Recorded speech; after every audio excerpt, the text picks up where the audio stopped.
Return of the Great American Bubble Machine. Albeit with new wrapping and new jargon, crypto has been infected by the same old problems of insider finance. On May 12, 2022, just over 14 years after the collapse of Bear Stearns, the New York Times announced another crash in a story entitled "Cryptocurrencies Meltdown in a Perfect Storm of Fear and Panic." The lead read, "A steep sell-off that gained momentum this week starkly illustrated the risks of experimental and unregulated digital currencies." The story told of a mass investor flight from cryptocurrency markets, which has since caused an astonishing $700 billion in losses. There were several key triggering events, including the collapse of a stablecoin product called Terra USD. A stablecoin is a type of digital currency that's usually pegged to the value of a stable reserve asset, like a dollar. They are often used to enter and exit trades for other cryptocurrencies, like Bitcoin. In theory, stablecoins work if they're backed by real assets and by guarantees that hog-tie the customer to their money in adverse conditions. Part of the idea behind a stablecoin is to be the calmer end of the volatile crypto experience. As Bloomberg put it, stablecoins can be a safe haven for investors who can keep their holdings protected from wild swings in the crypto market without need to convert their holdings into traditional money. But the implosion of Terra USD put a big early dent in the safe haven description. That wasn't the only factor. Just days after Terra USD lost its peg and started its freefall in early May, financial observers found an eyebrow-raising passage in the already disappointing quarterly 10K report of a crypto market leader, Coinbase. In addition to reporting a $430 million loss and a 19% drop in users, the company stated, "In the event of a bankruptcy, the crypto assets we hold in custody on behalf of our customers could be subject to bankruptcy proceedings, and such customers could be treated as our general unsecured creditors." Coinbase is the largest cryptocurrency trading platform in the United States. When a customer stores cryptocurrency in a Coinbase wallet, whose funds in theory can only be accessed with a cryptocurrency protected key, making it, again in theory, the unique property of the customer. This type of protection is supposedly what's at the heart of the crypto revolution, powered by its underlying blockchain technology. The new method for storing data creates unique, time-stamped chains of information visible to everyone in a digital community. In a theoretical blockchain world, all financial history would be visible, instantly recallable, and set in stone, making customers immune to the kind of non-transparent, triple-dealing corruption that ruined those who placed their trust in infamous black boxes like Lehman Brothers prior to 2008. The Coinbase disclosure, however, brought back some of these memories. In the event of a bankruptcy, the firm's 10K release said, "Risk existed that people with funds in Coinbase wallets could find themselves fighting with other Coinbase creditors in a legal proceeding to decide who was owed first." No matter how sound a company it was or is, Coinbase posed the same theoretical problems that all financial institutions pose to customers in the pre-crypto world, forcing users to put trust in those opaque institutions known as centralized ledgers. The incident triggered headlines like, "Coinbase admits users could lose crypto," and "Coinbase admits risk to investor fund," and caused market mayhem. $200 billion vanished from the valuation of crypto companies within 24 hours as, among other things, the share price of Bitcoin, the leading crypto product, fell on the news. Coinbase CEO Brian Armstrong insisted the passage had been inserted at the insistence of the SEC, and that while it was possible, however unlikely, that there could be a fight over who's owed what in a Coinbase bankruptcy, your funds are safe with Coinbase. However, the damage was done. More serious problems that popped up later at companies like Vault, Celsius, and others continued to plunge, raising a general level of panic where just a year ago, euphoria reigned. Much like the mid-90s, when the arrival of genuinely revolutionary internet technology was delayed by a parade of overhyped pretenders with names like Webvan, Pets.com, and DrCoop.com, the crypto boom is being stalled by a fine print reckoning. In an extraordinary irony, this market's recent success seems to have only replicated on a grand scale the exact problems blockchain technology was designed to cure, only in a different guise, and in language even more inaccessible to ordinary people. The crypto market is straining under the weight of perhaps insuperable contradiction. On the one hand, digital currencies were created in significant part with the idea of replacing or improving upon centralized finance, including regulatory authorities.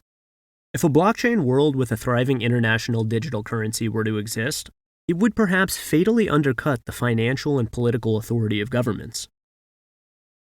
Crypto doesn't really want to be regulated, and for at least one logical, perhaps legitimate reason. There are some illegitimate ones I'll get to. Governments don't want to regulate it, in the same way capitalist countries once hesitated to recognize the Soviet Union.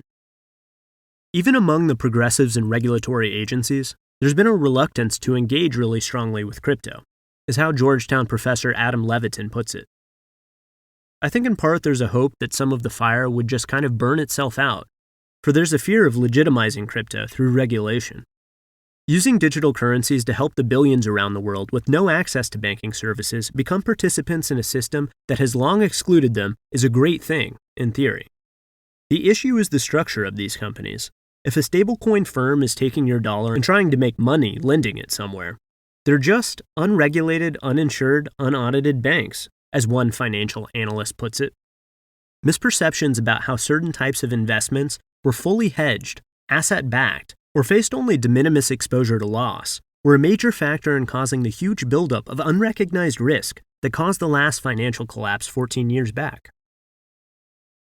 This market is now giving off a strong whiff of déjà vu. I'll break a long-standing personal ban on a certain journalistic cliché to quote another former regulator. It's 2008 on crack. On March 18, 2008, 2 days after the collapse of the legendary Wall Street firm Bear Stearns, another member of what was then known as the Big Five group of top investment banks, Lehman Brothers, made a drastic announcement. The CNN headline said it all. Brokerage quiets talks about its imminent collapse after reporting results that beat forecasts. Shares surged 46%. Bear had just imploded after short sellers pounced on rumors it was overwhelmed with mortgage debt, causing a massive run to the exits that ended with a state-aided sale of the bank to J.P. Morgan Chase. In a desperate attempt to avoid the same fate, Lehman had its chief financial officer, Aaron Callan, make a series of announcements designed to publicly dispel notions it was broke. Saying the bank is in a strong liquidity position, Callan announced that Lehman was sitting atop a liquidity pool that included $34 billion and $64 billion in assets. For Matthew Lee, at the time a senior vice president in Lehman's finance division, the liquidity pool stunt was staggering to behold, and one of the last straws in his journey to blowing the whistle on the firm to auditor Ernst & Young. The way he saw it, Lehman was trying by hook or crook to do anything to avoid having its credit downgraded by ratings agencies like Moody's and Standard & Poor's. Such a move would have triggered a series of losses leading to a financial death spiral, similar to the one that destroyed Bear. So the firm simply lied about how much money it had. Lehman employed some exceptionally silky smooth talkers, the kind of talkers that successfully sell sun lamps in the Middle East and ice cream above the Arctic Circle, Lee recalls now.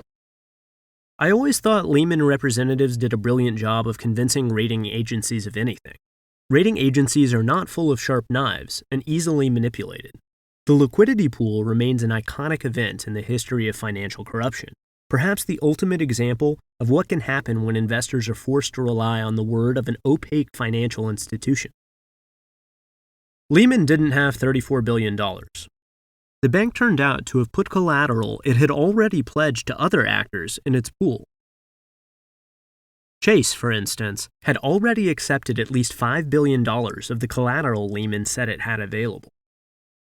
This is like saying you've got $500 in the bank, when you've already mailed a check for at least $100 of that to pay your phone bill. Investigators later determined the pool in reality contained no more than $1 to $2 billion.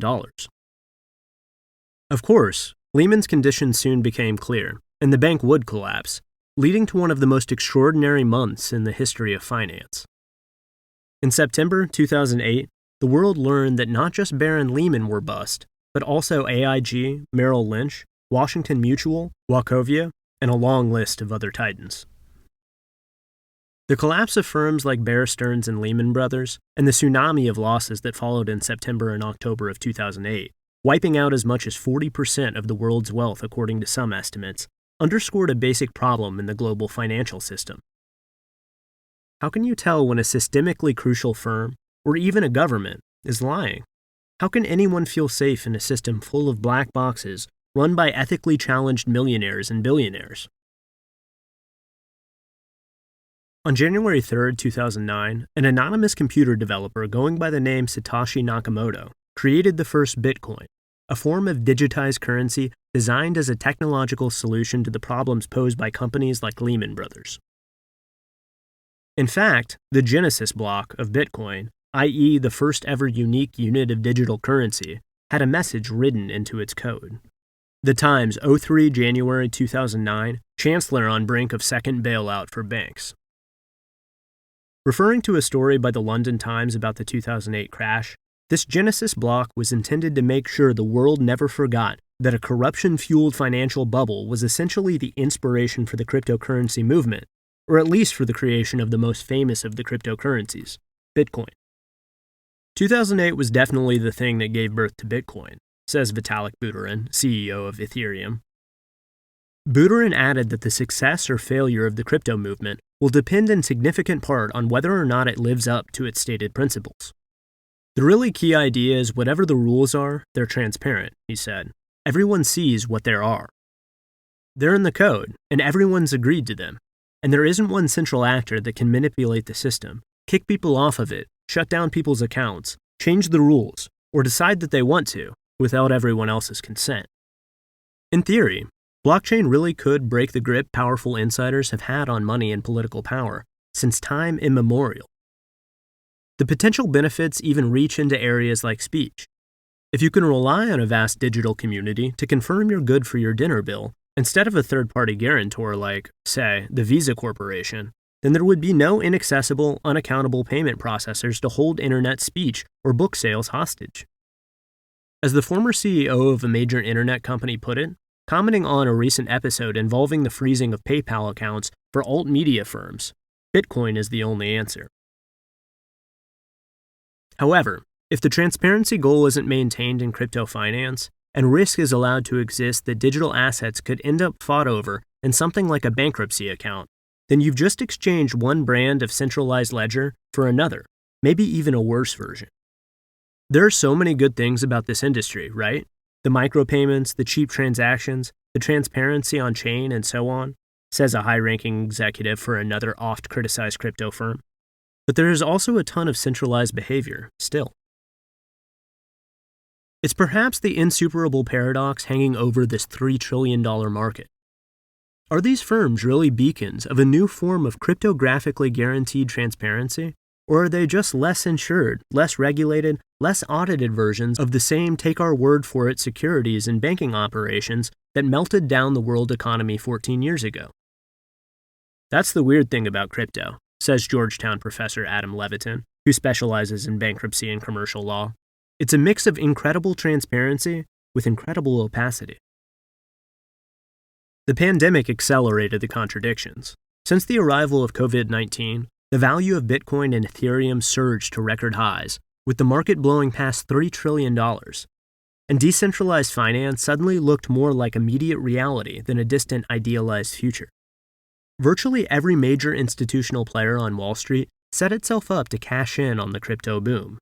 Wells Fargo and Chase launched Bitcoin funds in August of 2021, while both the NASDAQ and the NYSE began listing crypto-based exchange-traded funds, and in yet another stone-cold repeat of 2008, pension funds began plunging their money into crypto properties, with the Houston Firefighters Fund in October of 2021 being among the first. Even the ultimate symbols of upper-class financial respectability, the auction houses Sotheby's and Christie's, got in on the act. These companies, whose very names imply frumpy establishment legitimacy, not only began accepting cryptocurrency as payment for properties like an untitled $5.4 million Keith Haring painting, but held auctions for NFTs, or non-fungible tokens, a kind of digital currency that at the time was having success as a speculative investment. Sotheby's, for instance, auctioned a set of digital cartoon characters called CryptoPunks, seeking as much as $30 million. The houses sold an astonishing $250 million in NFTs in 2021, with the artist Michael Winkelmann, who calls himself Beeple, selling the first portrait of a human born in the metaverse, a piece called Human One, for $29 million. Blockchain technology is the reason Human One could be uniquely owned, like a Van Gogh. But was this a Van Gogh, or just a boringish tweet with 6,000 likes? A different Beeple work called Every Days, The First 5,000 Days, sold for $69.3 million. Somehow, a technology whose existence in theory imperiled the entire traditional financial establishment became, overnight, the darling fixation of that same establishment. It should have been a huge red flag, and wasn't, but an even bigger warning was ignored. Financial bubbles always expand the same way. Before insiders start scooping up winnings and go shopping for Maseratis and private islands, they buy up all the questions. Read, they buy the politicians. A former Hill staffer explains about #CryptoCash. I first knew there was a problem, frankly, when people in on the Democratic side started jumping ship. Nobody was surprised when figures from the Trump administration jumped back and forth from crypto's payroll. Whether it was former SEC Division of Trading and Markets Chief Brett Redfern joining Coinbase just before its historic $86 billion IPO, or Trump hiring former Coinbase executive Brian Brooks to be the chief of the lead banking regulator, the Office of the Comptroller of Currency, OCC. Or even Republican Senator Pat Toomey going on Twitter to say basically that regulators should lay off doing anything at all about anything until Congress debated the issue in full, adding, "Why rush?" That Republicans, and especially libertarians, who supported some of the anti-government, deregulatory concepts in the crypto market might take the industry money was not surprising.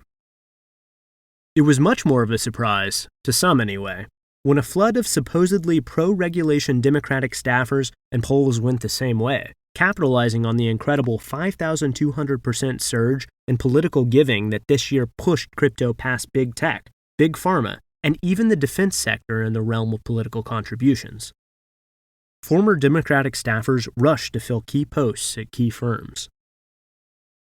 Former Chuck Schumer aide Jonah Crane joined the financial consultancy Claros. Former Ed Markey and Allison Lee aide Justin Slaughter joined Paradigm, and uber-liberal former Bart Chilton aide Salman Banai joined Uniswap.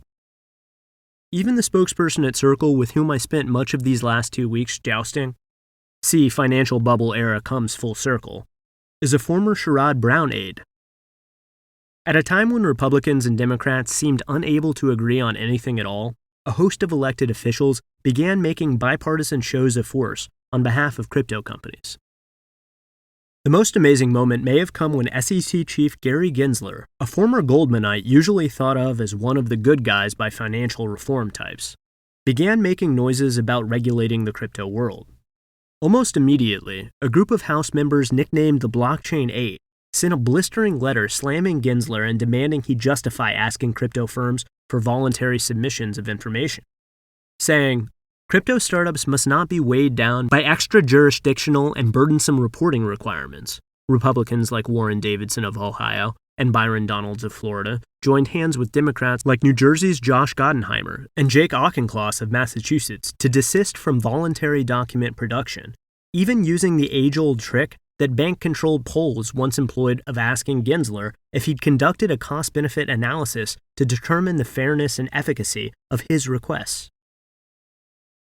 The start is always the same. A gang of insiders talks up a hot new property, and perhaps aided by a titillating infusion of institutional money and Federal Reserve cash, the public is enticed by the picture of an ascending new asset class.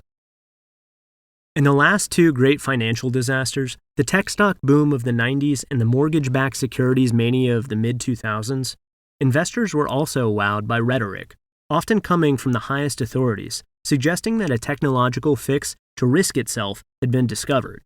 Whether it was Alan Greenspan's new paradigm of growth without inflation, or assurances that the self-interest of financial firms would prevent a mortgage disaster, or encouragement to use your home equity as an ATM machine, ordinary people were urged by big names to jump on in, the water's great.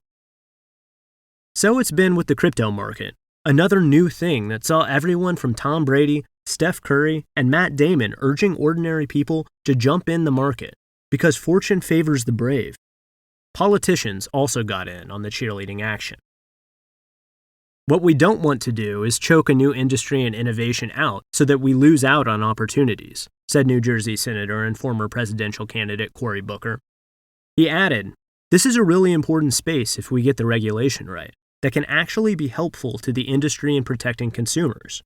In another forum, he suggested crypto was a democratizing force that could help minorities close the financial gap.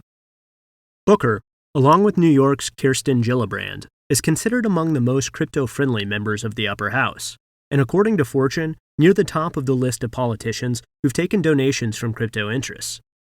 Meanwhile, Wyoming Republican Cynthia Lummis, who reportedly owns about $200,000 in bitcoins, was quick to suggest Terra USD was an outlier and not a systemic issue. There are a couple types of stablecoins. The one that failed is an algorithmic stablecoin, very different from an asset-backed stablecoin, she told CNBC. Similar sentiments were echoed at the 2022 meeting at Davos, where the current IMF chief urged those in attendance not to overreact. "I would beg you not to pull out of the importance of this world," said Kristalina Georgieva about cryptocurrency. "It offers us all faster service, much lower costs, and more inclusion, but only if we separate apples and oranges and bananas." By early this year, with midterms firmly in sight, one saw politicians in every direction with their arms draped around crypto CEOs, sometimes literally. Just prior to the collapse of Terra USD, for instance, the chair of the House Financial Services, Maxine Waters, invited a series of speakers to a panel on crypto. A photo was released showing Waters literally embracing some of the top heavies in the crypto market, including Circle's Jeremy Allaire, FTX's Sam Bankman-Fried, and Armstrong of Coinbase. Some sources laughed when the subject of this photo came up, explaining that it sent a clear message to, say, a line investigator at the SEC or CFTC who might otherwise be thinking of investigating this or that company. The message is twofold. Any attempt to elevate an issue with a key donor will not get your party's backing, and moreover, you might find your funds cut in the next appropriation season. If you mess with Congress's money, they will mess with yours. After the collapse of every financial bubble, the same question is asked. How could it happen? How did no one notice janitors and manicurists with no savings were buying McMansions all over the country? How did brigades of regulators and examiners miss that storied names like Bear and Lehman were actually flat broke?